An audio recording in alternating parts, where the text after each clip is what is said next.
Muy buenas, bienvenidos a nuestro ciclo de conferencias Letras Libres y Unir.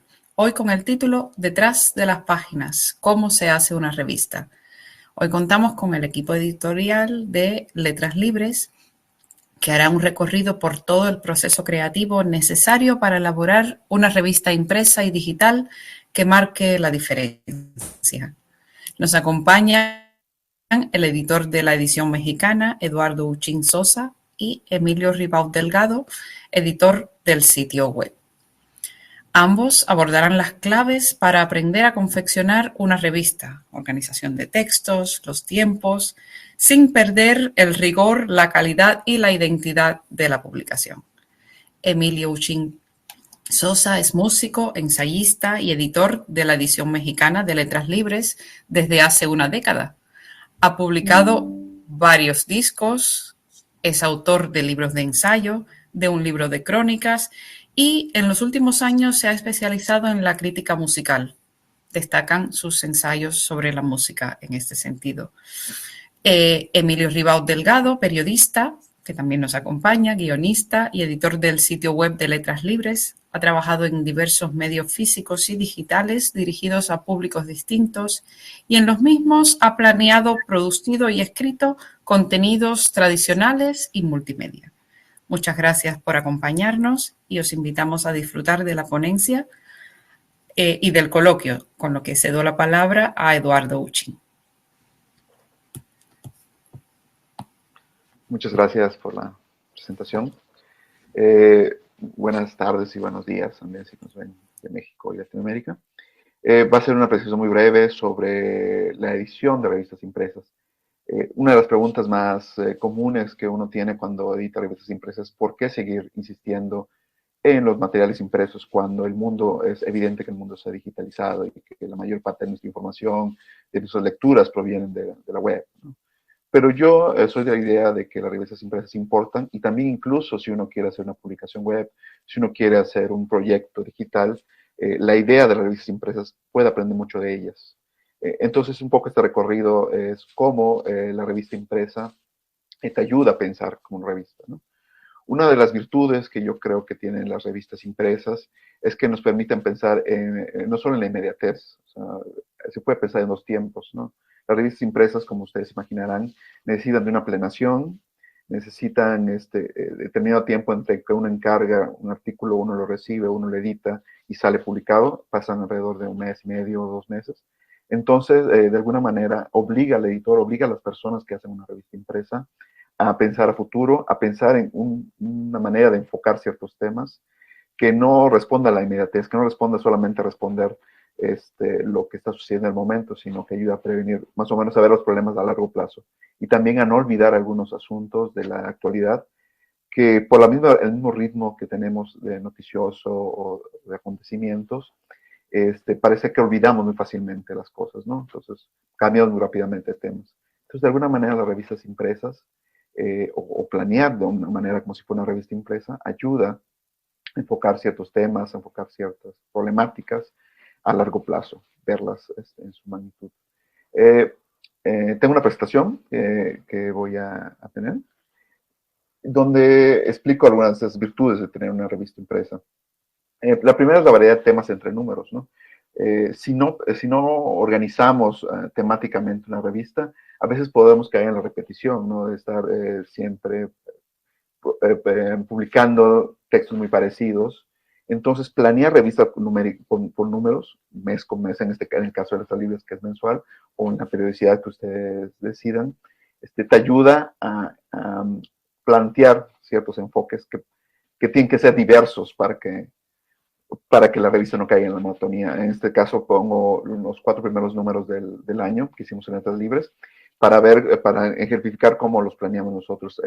El que ponemos de febrero, que está en primer lugar, es el primero que vemos, es el diálogo entre las ciencias y las humanidades. Entonces, el tema es un poco más universitario, convocamos a científicos, a gente que escribía ciencia ficción, a gente que no era científica, pero escribía sobre ciencia, a gente que hacía ciencia, pero tenía intereses en las humanidades. Entonces, hacer ese diálogo, ¿no? que es de un ámbito más universitario. El segundo ejemplo que pongo es la magnitud del desastre, que es un tema más mexicano y más político, donde analizamos un poco algunos temas, algunos pendientes que el gobierno mexicano ha tenido, ¿no? Entonces, ese es tema más político. El siguiente punto es dedicado al arte, ¿no? Al aniversario de Picasso. Entonces, es una revisión de su obra, de su vida, de lo que han comentado sus contemporáneos. Y el cuarto ejemplo que pongo es también es más político, pero enfocado más a Latinoamérica, ¿no? A los conflictos que había en ese momento en América Latina, algunos países que tenían planes postelectorales. Y entonces lo que quiero dar a entender es cómo mes con mes tenemos que estar pensando en una manera diferente de enfocar los problemas que vemos, ¿no? Entonces creo que la revista impresa ayuda a pensar en variedad de temas. Otra cosa que ayuda a la revista impresa es a pensar en la variedad dentro de un número, ¿no? Regularmente lo que más publicamos en Letras Libres son ensayos o artículos de opinión, pero siempre apostamos por otros formatos, ¿no? Por ejemplo, en este ejemplo que pongo, que es el del número de agosto de este año, la mayor parte del dossier, que es el tema principal de portada, está hecha de perfiles. Hicimos un número sobre editores legendarios, editores importantes en España y Latinoamérica, y entonces el formato o el género común para hacer este número eran los perfiles, gente escribiendo sobre la personalidad, sobre el trabajo de ciertos editores, ¿no? Entonces, ahí ya no nos salimos del género tradicional, que son las revistas, que es la opinión o el ensayo, la columna, para buscar otros géneros, que en este caso es el perfil. También tenemos, por ejemplo, reseñas de libros, que es otro tipo de textos que funciona muy bien. Los convivios, que es ensayos más largos enfocados a la literatura o a la política o al pensamiento social. Tenemos poesía, tenemos narrativa y letrillas, que son textos que revisan exposiciones de arte o problemas de ciencia o montajes de teatro. Entonces, yo creo que las revistas impresas número con número también obligan a buscar esta variedad dentro de un solo número, ¿no? No solamente la variedad temática, sino la variedad de géneros, integrar reportaje, integrar narrativa, poesía, por ejemplo, y eso ayuda mucho a que el lector no se aburra o se canse. Si el tema de portada no le interesa, siempre tener otros temas ahí para leer en la revista. Entonces, eso es muy importante también. Para hacer los dosieres, que son los temas de portada que dije, también nos ayuda a encontrar, a planear distintos enfoques de un solo tema. Por ejemplo, que dedicamos el año pasado a Spinoza, fue muy interesante porque el tema de Spinoza era un tema intelectual, un tema de filosofía, y no es tan común encontrar colaboradores que enfoquen a este filósofo. Entonces, lo que hicimos es buscar los textos, ¿no? Y esta forma de buscar los textos también, como editores, nos ayudan a pensar qué cosas podrían funcionar, que no necesariamente son cosas que encargamos o cosas que ya pueden publicarse en otro medio, y nos abre un poco, nos ayuda a pensar o buscar textos. En este caso encontramos 3 capítulos, habían 3 libros que hablaban de Spinoza. Uno era muy reciente en español, otro no había sido publicado en español, pero era de un biógrafo muy importante de Spinoza. Y el tercero había sido solo editado en Colombia. Entonces, de alguna manera, encontramos esos textos que sentíamos que ciertos capítulos podían funcionar muy bien como artículos. Los editamos y los transformamos en textos. Entonces, un editor también hace eso, convierte en textos de revista, textos que no fueron escritos para ese fin. Entonces, es también un poco la labor del editor. También hicimos 2 entrevistas con 2 especialistas de Spinoza. Y la entrevista es un género muy generoso porque nos permite enfocar lo que necesitamos para el dossier, ¿no?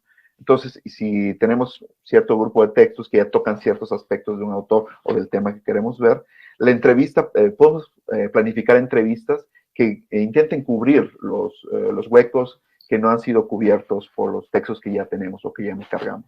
Entonces, yo siempre recomiendo un poco, al momento de planear un dossier, considerar la entrevista como, bueno, este enfoque falta en este dossier. Bueno, hacemos una entrevista con tal persona que sabe sobre este aspecto y enfocamos las preguntas para responder esto que nos falta. Entonces, un poco la entrevista ayuda a dirigir un texto hacia donde queremos, a donde la edición nos pide que tenga. También, por ejemplo, otra cosa que nos sirvió en este dossier y que fue muy interesante, es que encontramos una conferencia de uno de los mayores especialistas de Spinoza, es el señor Jonathan Israel, que cubría en Inédita, nadie le había publicado y él había dado, que estaba en YouTube. Contratamos al autor, pedimos el permiso, le editamos y le dimos forma a este texto que no existía realmente como lectura, existía como conferencia, pero no todos tenían acceso a esa conferencia. Entonces lo que hicimos es editarla, traducirla, que la viera el autor y la probara. Y entonces encontramos un texto que no había hasta que nosotros le dimos esa forma. Entonces también es muy importante al momento de planear esto dossier ver esa posibilidad, ¿no? De encontrar textos en forma de conferencias o de mesas redondas que están, especialistas que están en YouTube o en otras plataformas. Otra cosa que hicimos en este número, que también es otra posibilidad de abordar ciertos dosieres o estos temas, es una guía de lecturas, que es una guía por los libros o las ediciones en español de este autor. Entonces es una posibilidad que podemos ver.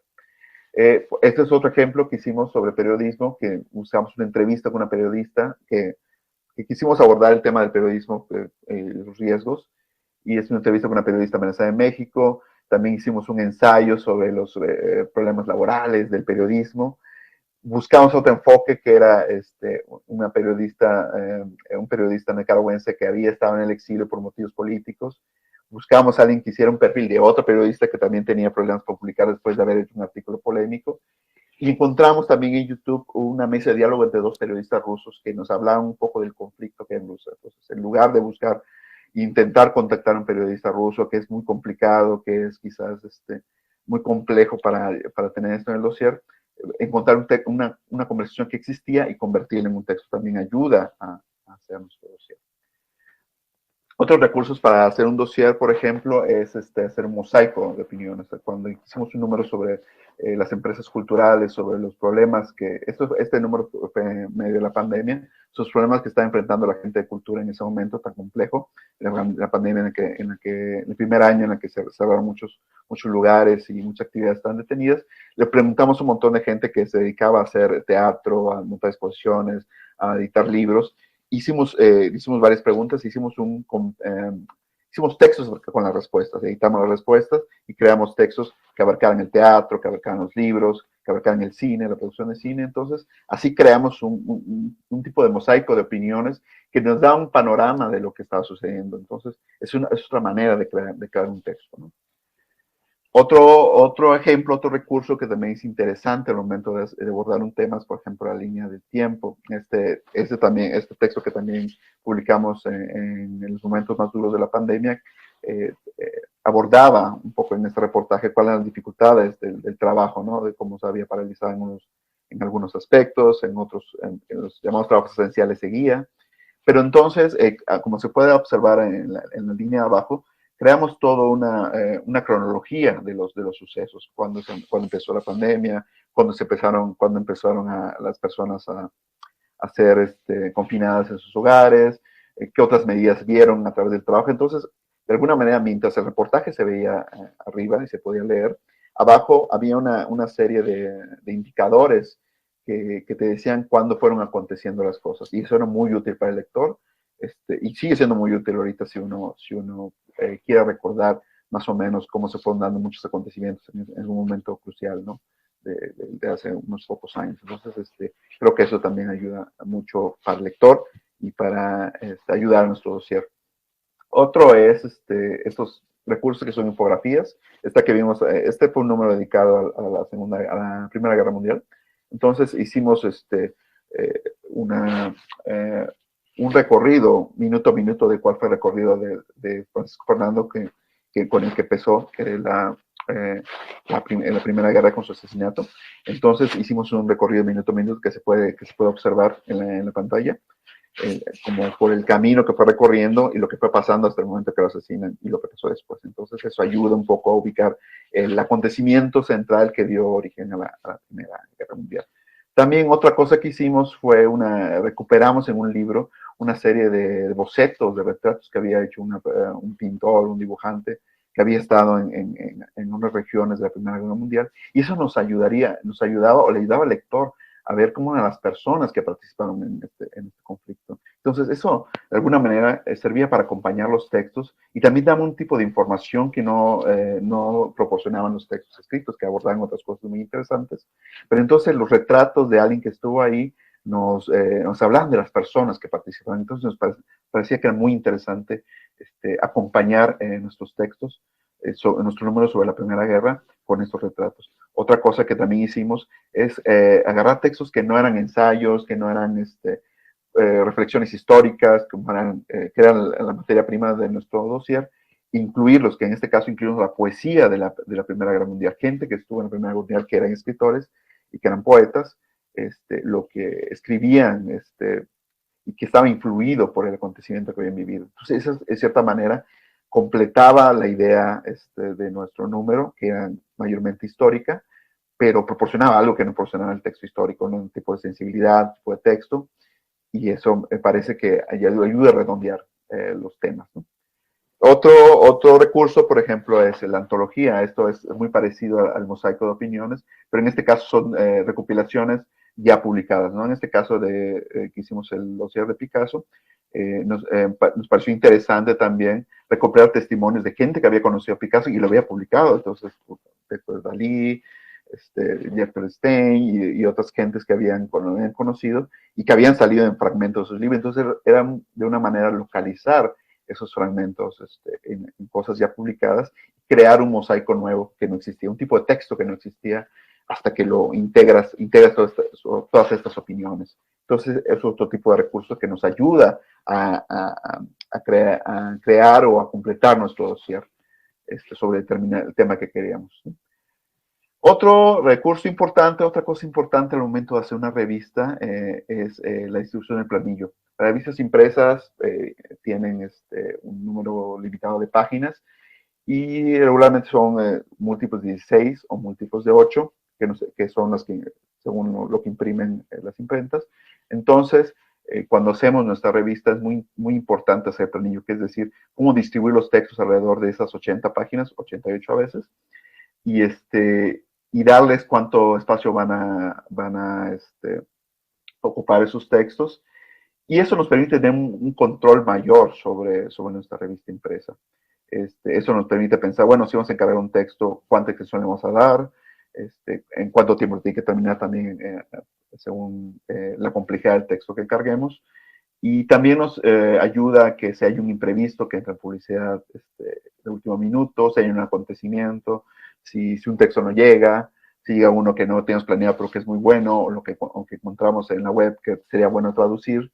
El planillo, que es el diagrama que comprende cómo está distribuido en los textos de la revista, nos ayuda a hacer sustituciones, a meter nuevos textos, a sacar unos que decimos, bueno, este texto no tiene que salir este mes, el siguiente puede ser totalmente legible, podemos poner que es más urgente, y nos ayuda a tener un control mayor de la revista. Entonces, siempre que tengamos una revista impresa o una revista, me parece importante tener ese planillo que ayuda a planear o a ver el total de la revista, ¿no? Otra cosa importante es calcular la extensión de los textos, ¿no? Nosotros calculamos siempre entre 4.500, 4.800 caracteres con espacios por páginas, y eso nos ayuda a pedir los textos que queremos encargar, ¿no? Depende de la extensión que queremos que ocupen la revista. Y así se ven, ¿no? Los textos largos comienzan en una página y terminan en otra, y son bloques completos que ocupan la mayor parte de la revista, pero también otros tipos de textos que son textos más cortos que se diseñan en serpientes. Esto quiere decir que no inician al inicio de una página, sino pueden ser en medio, pueden ser en la tercera columna, no sé. Entonces, esos textos son mucho más complejos de diseñar y distribuir, porque las extensiones varían, pero al mismo tiempo, como lo dedicamos a libros, que dedicamos a cosas más imperecederas, o que no responden a tanta urgencia, son los que se diseñan primero, ¿no? Se diseña toda una sección de libros, toda una sección de temas variados, cortos, textos cortos, y después los textos largos que ya les mostré, esos son más fáciles de distribuir. Y otra cosa interesante e importante es establecer el proceso de edición, ya sea, depende de la complejidad y de la gente que participa en la revista, hay que establecer un proceso. Nosotros regularmente encargamos y recibimos un texto y puede pasar entre eso unas 3 o 4 semanas, depende de la complejidad del tema y del ocupado que es el autor también. Y en lo que lo revisamos y se lo revolvemos al autor puede pasar una semana. Luego hay una siguiente parte del proceso que es enviarlo al corrector de estilo, que ya ve los detalles más de redacción y otros y de fuentes. Y también después de eso se lo enviamos al diseñador cada 1 o 3 días para diseñarlo. Revisamos otra vez ya la sección de diseñar la revista, que también nos tarda como 2 o 3 días. Ya por si se va algún error o algún error en el diseño, se pueda corregir. Y en lo que se envía a la revista impresa y reciben las revistas impresas pasa también una semana. Y en lo que llega a la distribución es una semana más. Entonces hay que considerar el momento de planear nuestros temas, de encargar nuestros temas, todo ese proceso para, de alguna manera, pensar que el tema que encarguemos pueda ser legible, pueda ser importante, pueda ser interesante unos 2 meses después de que nosotros lo encarguemos. Y para llevar el control del proceso, yo recomiendo, hay muchas aplicaciones, pero esta nos sirve muy bien, Blickplan, que de alguna manera distribuye en colores o le pone etiquetas a los textos y nos ayuda a saber en qué parte del proceso está cada texto. Entonces, si un texto todavía no ha llegado, ahí hay un indicador que dice todavía que no lo hemos recibido. Si un texto ya está en revisión del corrector, ahí también hay un indicador que dice que está en corrección, cuáles ya están diseñados, y eso nos ayuda un poco a agilizar las cosas y a saber cómo va la revista en cada determinado momento, cada determinado día de nuestro cierre de edición. Y bueno, eso es a grandes rasgos, en manera práctica, cómo hacer una revista impresa y ojalá y espero que eh, les sirva. Me faltó algo más interesante, que es también todo planear un calendario, ¿no? Nosotros tenemos una semana de cierre que siempre va un poco pegada al inicio del mes anterior en el que sale la revista. Y entonces, y planeamos todo, como podemos ver, por colores.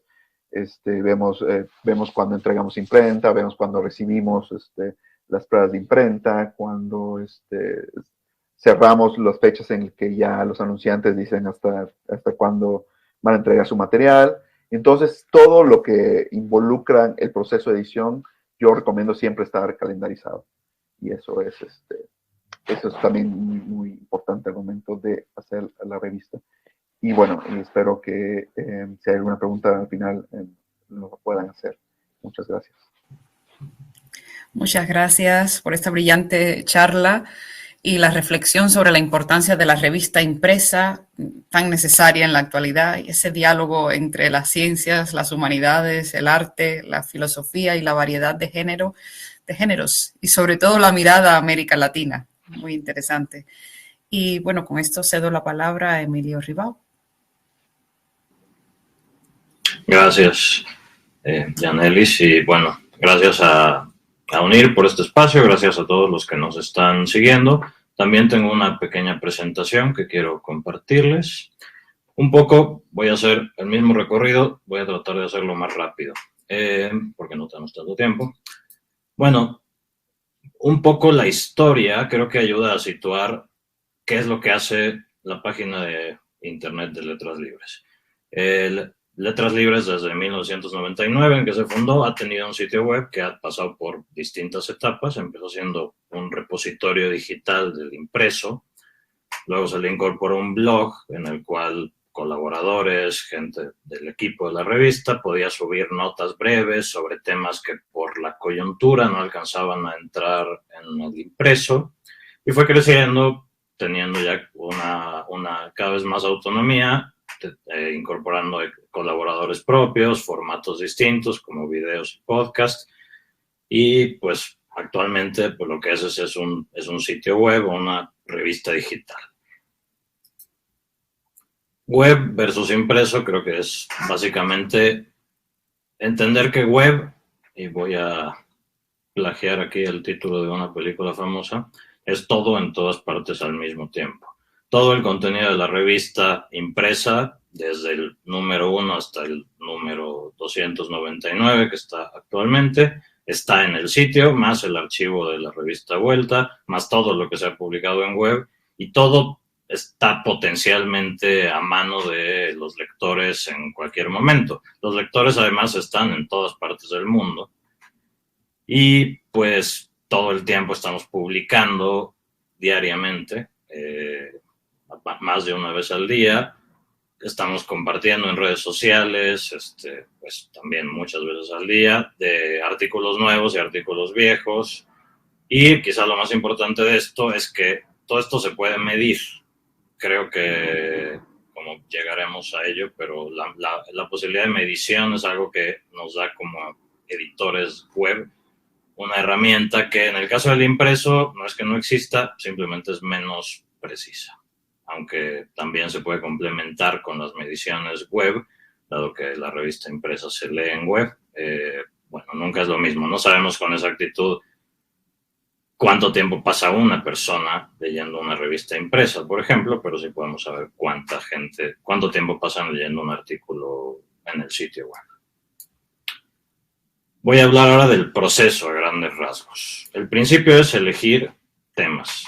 Estas categorías pretenden un poco dar la idea de la variedad de artículos que podemos tener. Podemos tener, hablando de temas, estos son los temas que cubrimos a grandes rasgos en la revista y en el sitio: cultura, política, cine, música, ahí están.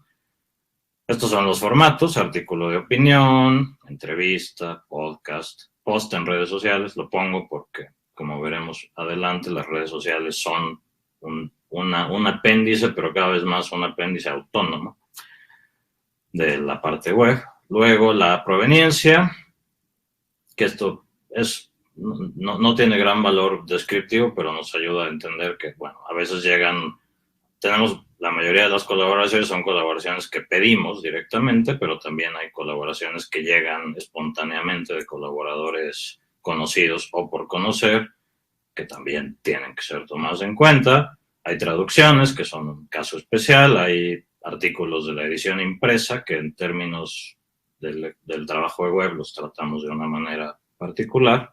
Y está el archivo. Y bueno, finalmente está la temporalidad. Por razones que tienen que ver con cómo se ha desarrollado Internet y por sus características técnicas, pues bueno, nosotros fundamentalmente atendemos lo coyuntural.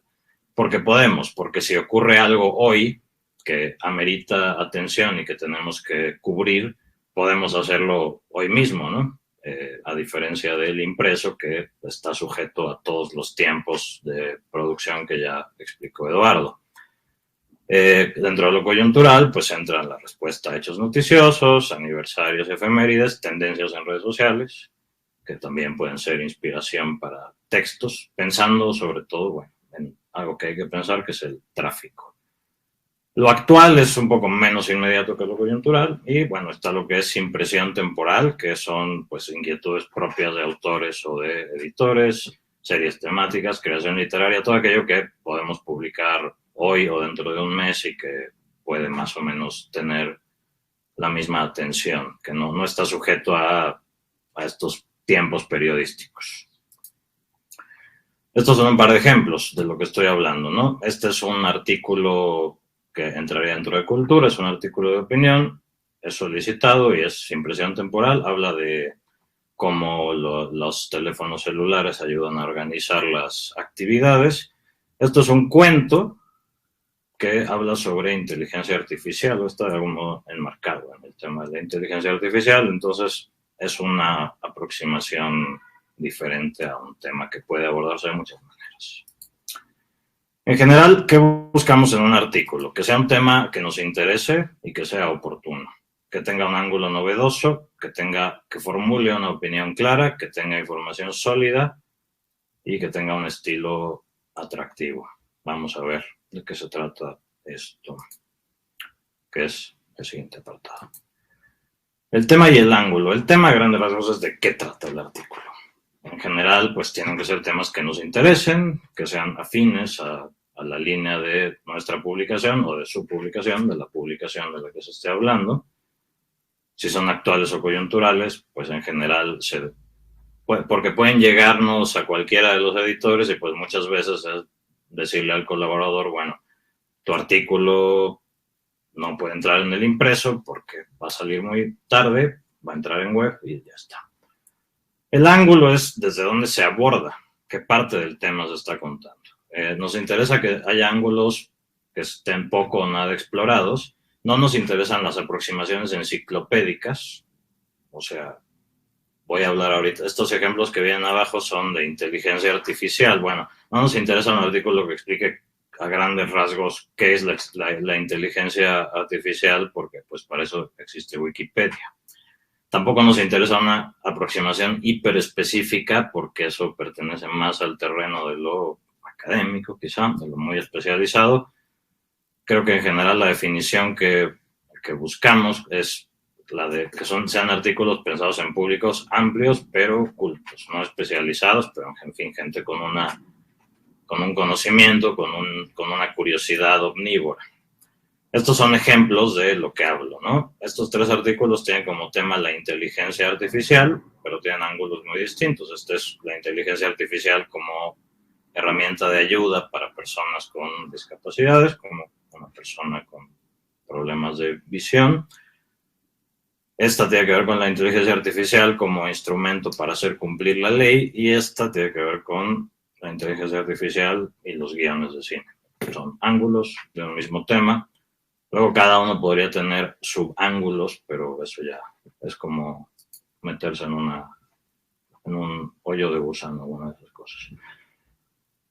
La edición en sí, lo que tiene que ver con meter las manos en el texto, siempre en diálogo con el autor, busca asegurar que se reúnan estas características, que tenga un lenguaje que sea claro, accesible, pulcro, de nuevo no especializado, pero que respete la inteligencia del lector, que sea un texto atractivo y ágil, que atrape desde las primeras líneas y avance constantemente, que sea preciso y veraz, que todos los datos estén pues, corroborados y que tengan fuentes sólidas. En Internet solemos incluir los links porque, bueno, eso es una manera en que la gente puede, también el lector puede ahondar en esta información si así lo desea, y también por razones que vamos a ver un poco más adelante que tienen que ver con el posicionamiento de la página. Y que sea un texto lógico, sobre todo cuando estamos hablando de artículos de opinión. Bueno, las conclusiones deben desprenderse de las premisas, la representación de los argumentos contrarios debe ser justa, no excesivamente parcial, y la extensión, que para los artículos de opinión en red se suelen manejar unas 900 palabras, se supone que es una medida que la gente puede leer en una sola sentada sin desesperarse. La realidad es que muchas veces excedemos esa medida y los artículos se siguen leyendo, pero bueno, pedimos eso porque es como también es una extensión que cuando se trata de pedir un texto que tiene que estar listo muy rápidamente, es una extensión razonable, ¿no? De un artículo de 900 palabras, que es cuartilla y media de hoy para mañana. Bueno, se puede hacer uno mucho más largo igual y no. El post, una vez que tenemos nuestro artículo listo, lo hacemos copy-paste en el CMS, que es el instrumento, pues la parte donde se cargan los textos en el sitio. Nos interesan estos elementos porque son como la parte más visible en todo lo que sigue, que ahorita llegamos a ello. El título, tiene que ser un título corto, atractivo, que incluya palabras clave. Las palabras clave son finalmente las palabras con las cuales este artículo puede aparecer en las búsquedas de Google, por ejemplo, que es uno de los principales destinos de los artículos. La imagen tiene que ser una imagen atractiva, pertinente, que funcione en distintos tamaños de pantalla, o sea que no puede ser estar llena de demasiados detalles, porque si se lee en un teléfono móvil, igual y se pierden esos detalles, y la inmensa mayoría de los textos hoy en día se leen en teléfono móvil, entonces es muy importante. La secundaria, que dice de qué trata el texto de una manera grande, como que engancha al lector, también es muy importante por eso, porque engancha al lector y porque suele ser la base de los copies de redes sociales. Entonces, pues, es este momento de poder bajar todo el artículo a esta línea o este par de líneas es como muy importante. Y finalmente, bueno, el autor. Siempre metemos el autor, siempre hay que incluir la ficha del autor porque finalmente también es bueno, hablar de quién es y de por qué está escribiendo sobre determinado tema. Y picamos el botón de publicar. Una vez en línea, bueno, al artículo van a llegar los lectores de distintas maneras. Principalmente a través de búsquedas, después directo a través del sitio web o de links directos, redes sociales, referencias, que son artículos colocados en otras páginas, y el newsletter. El directo, bueno, el home es la portada del sitio, recibe un muy importante número de visitas y pues cuando hablamos de directo es que la gente entra al home y le da clic a alguno de estos artículos. El home se tiene que actualizar constantemente porque queremos que la gente lo visite y si no encontró nada vuelva más tarde y encuentre algo que le interese. Tiene características como mostrar los artículos más leídos que pueden interesar, recuadros con secciones o selecciones, que de nuevo es algo para darle variedad a la gente. En general lo que queremos es que si la gente llegó a un artículo nuestro, se quede en el sitio la mayor parte, el mayor tiempo posible, que encuentre otras derivaciones, otras lecturas posibles. Esto se puede lograr de muchas formas. Estos recuadros de recomendaciones son una buena forma. Las etiquetas que agrupan posts por afinidad temática son otra forma. Hay otras, pero en general la intención es que dejar a la gente la mayor parte del tiempo posible en el sitio. Esto es una subespecialización del diseño de sitios web. No pretendo agotarla aquí, pero dejar dicho que existe esto y que es importante. Lo mismo con la búsqueda. Para preparar los artículos para que aparezcan en resultados de búsqueda es toda una subdisciplina que se llama SEO, Search Engine Optimization, que son la serie de estrategias para que el sitio aparezca más alto en buscadores y obtenga más clics. Involucra todo el post, desde el título hasta la imagen, hasta la URL. Y bueno, hay muchos cursos en línea donde pueden aprender a hacer esto, decir simplemente que es fundamental lograrlo. El SEM, Search Engine Marketing, viene a ser lo mismo, solo que en este caso se paga por tener resultados. Las redes sociales, bueno, pues como decía al principio, son más que un canal de difusión, son un fin en sí mismo. Es imprescindible tener una presencia constante en ellas. Para esto el título, el copy, la imagen, todo se orienta a conseguir reacciones en redes sociales, que van desde la impresión, que es el simple hecho de que aparezca el tweet, el post en cualquier red, interacciones como el like, el corazoncito, el reposteo, comentarios y finalmente clics. Hay que decir que los posts pueden no tener como propósito un clic, sino simplemente generar reacciones que hagan que el post se vea y finalmente tener más presencia en redes sociales. Y finalmente las redes son el principal medio que tenemos para que el archivo se mantenga en circulación a través de, bueno, rescates, ya sea por una efeméride, ya sea simplemente porque buscamos artículos interesantes y los estamos moviendo. Newsletter y referencias me lo voy a saltar porque tenemos el tiempo un poco encima. Ya que el texto está en línea, tenemos la retroalimentación, que esto es fundamental. Podemos saber, a través de varias herramientas de edición, cómo le fue al texto. Cuánta gente lo está leyendo en vivo en un momento dado, cuántas veces y cuánta gente lo leyeron en un tiempo determinado, un día, un mes, una semana, lo que quieran. Cuánto tiempo, en qué días y horarios, cuáles son los datos geográficos y demográficos y cuál es la respuesta. Los datos geográficos y demográficos me refiero a dónde se lee el artículo, los artículos, quiénes los leen, hombres, mujeres, de qué edades. Finalmente, las respuestas que han tenido de agrado o desagrado, de acuerdo o desacuerdo, esto sobre todo a través de las redes sociales y de las reacciones que mencionaba antes, likes, comentarios, etc.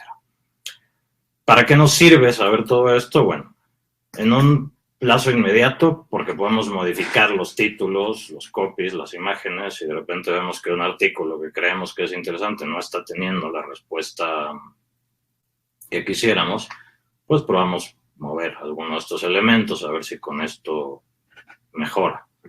También evaluar cuánto más moverlo. Si vemos que un artículo está teniendo mucho éxito, pues le damos más vueltas, si no, igual y menos, tomando en cuenta que siempre tenemos artículos nuevos detrás. O sea, algo que caracteriza esto es que estamos constantemente tratando de estar arriba de la ola de Internet, y bueno, esto nos obliga a hacer las cosas pues con más velocidad.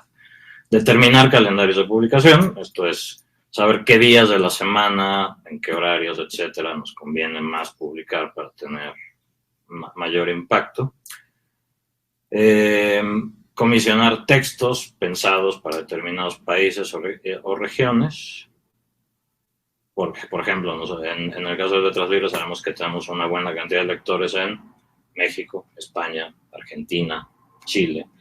Bueno, damos de pronto interés a publicar temas pensados para ellos y no solo para México. Conocer los intereses del público, que esto es muy interesante porque nos permite también, bueno, saber qué publicar y qué no. A lo mejor un texto sobre chismes de la farándula para Letras Libres no es lo más interesante. Y finalmente darle al autor retroalimentación sobre su texto.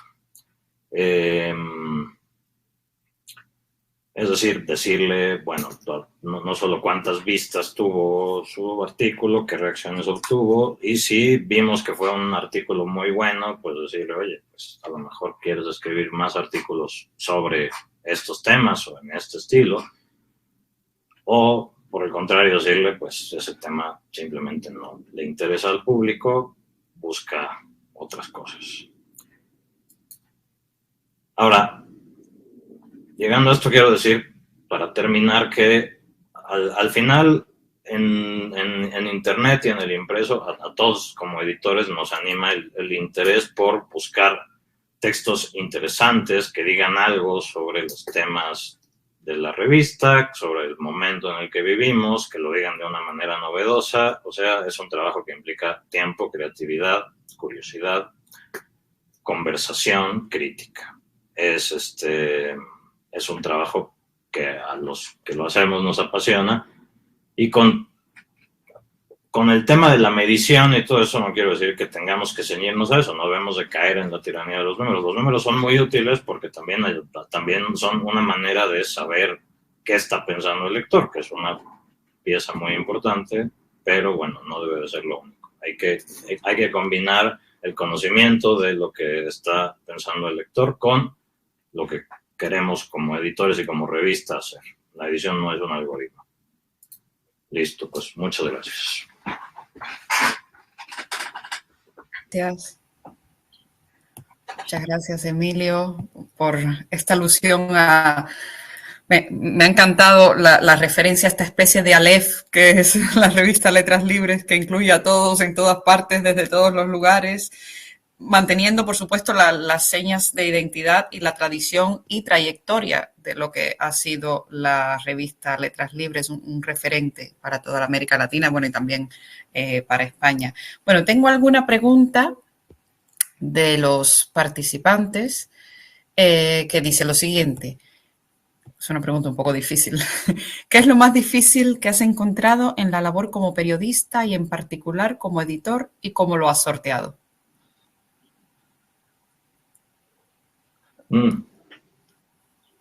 Bueno, yo diría que en general es difícil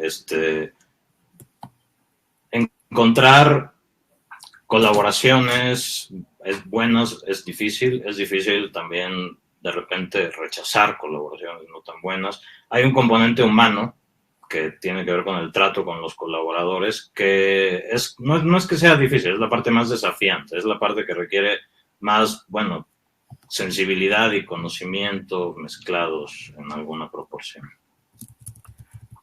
Yo agregaría que en el impreso una de las cosas más complejas es precisamente buscar el equilibrio entre la tradición que es la revista Letras Libres y la tradición de sus colaboradores con los nuevos miembros, con la nueva gente que colabora, integrar visiones generacionales diferentes y buscar un modo de dialogar, de buscar ese diálogo entre gente que piensa a veces muy diferente. Creo que eso es también las cosas más complejas que debe haber. Totalmente. Tengo otra aquí, también muy difícil porque ni siquiera yo tengo la respuesta para ella. Siempre me lo pregunto, además. Dice, ¿cómo saber si se tiene un buen artículo para publicarlo? O sea, ¿cuándo se sabe que es un buen artículo? Que está a punto, que... Pues yo diría que de entrada cuando lo lees y te gusta, sabes que es bueno. ¿Qué tanto trabajo necesita? Pues lo sabes y también lo tienes que soltar en un momento dado. Por lo menos en mi caso, muchas veces pues tengo que publicarlos ya porque si no se pierde la coyuntura. Entonces, pues trabajas a marchas forzadas para dejarlo lo más listo posible, pero tampoco tienes demasiado tiempo como para preguntarte, ¿estará listo o debo de darle una vuelta más? No, como que básicamente la realidad te marca un poco eso. En el caso del impreso, yo creo que también la primera lectura es fundamental.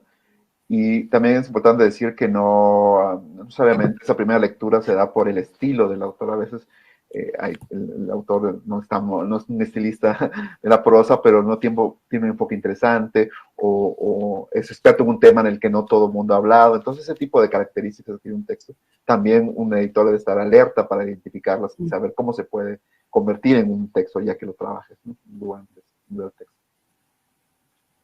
Muy bien. Y luego, otra pregunta que tengo por aquí que dice, no siempre es fácil dar con buenos autores para una revista cultural porque los académicos, y en esto yo no estoy de acuerdo, salvo excepciones, a veces tienen un tipo de lenguaje más denso y pedante. ¿Qué experiencias habéis tenido en este sentido? ¿Cómo encauzar esa búsqueda de buenos autores? Yo he tenido buenas experiencias. En el caso, yo estoy de acuerdo contigo en el sentido de que no hay que prejuiciarnos con el trabajo académico. Pero yo siento que muchos académicos tienen, precisamente por estar acostumbrados a ciertos tipos de textos, tienen una beta ahí también que quieren hacer textos más libres, textos más creativos, con su conocimiento, y a veces no tenían los espacios. Y luego cuando los encauzas para escribir de esa manera, traen unas cosas fabulosas. Entonces yo creo que más bien tener, como dije, los sentidos alerta para identificar a un buen autor, a un buen texto y saberlos guiar hacia el estilo que tú crees que puede ser muy interesante para el lector. Sí, de acuerdo. Mi experiencia ha sido que en general suelen ser intercambios muy ricos y suelen agradecer que los ayudes en ese camino de volver un texto tal vez un poco más denso y rígido en un texto más agradable de leer. Muy bien. Y cerramos con la última. Nos preguntan cómo se podría colaborar con Letras Libres. Tenemos un buzón un correo, cartas@letraslibres.com, en donde recibimos constantemente colaboraciones y las revisamos y muchas se publican, muchas no. La realidad es que por simple carga de trabajo nos es imposible darles una respuesta personal a todos, pero sí revisamos todas las colaboraciones y sí algunas las llegamos a publicar. Pero eso es básicamente el modo. Gracias. Pues muchas gracias, Eduardo y Emilio, por las aportaciones, los conceptos, los temas abordados.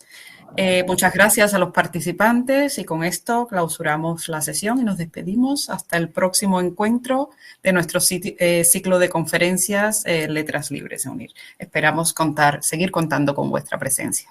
Un saludo, hasta luego. Gracias. Gracias. Gracias.